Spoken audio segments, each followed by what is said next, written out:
उत्तराखंड में uniform civil code का दांव आखिर क्यों?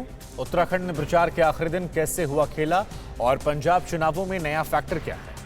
चुनावी बिसात से जुड़ी तमाम बड़ी खबरें दिखाते हैं टॉप 9 राज्य अभिषेक।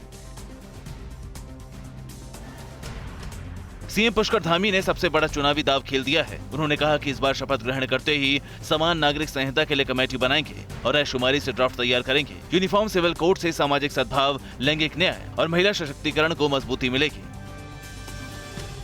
ओवैसी ने यूनिफॉर्म सिविल कोड को जुमला बताया। उन्होंने कहा कि यूनिफॉर्म का मतलब आम नहीं होता। बाबा साहिब ने भी कहा था कि ये स्वैच्छिक होना चाहिए, न कि अनिवार्य। उन्होंने कहा कि ये सभी के लिए वाजिब नहीं होगा। देश में कई संस्कृतियां हैं।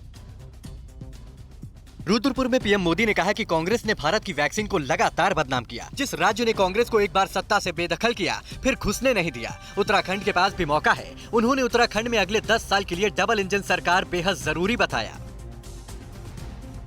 प्रियंका गांधी ने आज खटीमा, हल्द्वानी और श्रीनगर में बीजेपी को घेरा। उन्होंने कहा कि मोदी सरकार सिर्फ उद्योगपतियों के लिए काम कर रही है। इस सरकार ने गरीबों के लिए कुछ नहीं किया। प्रियंका गांधी ने बेरोजगारी के मुद्दे पर भी सरकार को फेल बताया।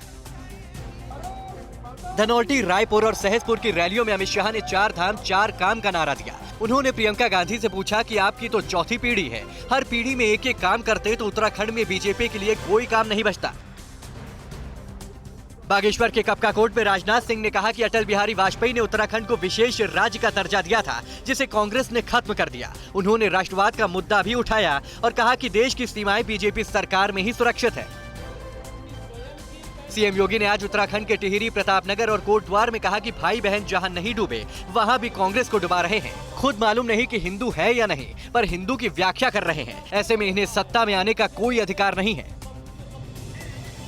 पंजाब में आम आदमी पार्टी के सीएम फेस भगवंत मान ने धुरी में गीत संगीत के साथ प्रचार किया।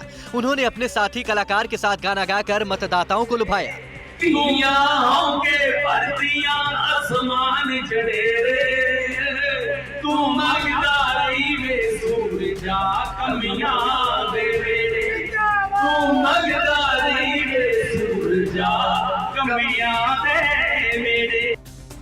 पंजाब में होने वाली पीएम की रैलियों पर कांग्रेस सांसद रवनीत बिट्टू ने कहा है कि पीएम हेलीकॉप्टर से आए तो अच्छा है, सड़क से आएंगे तो विरोध हो सकता है।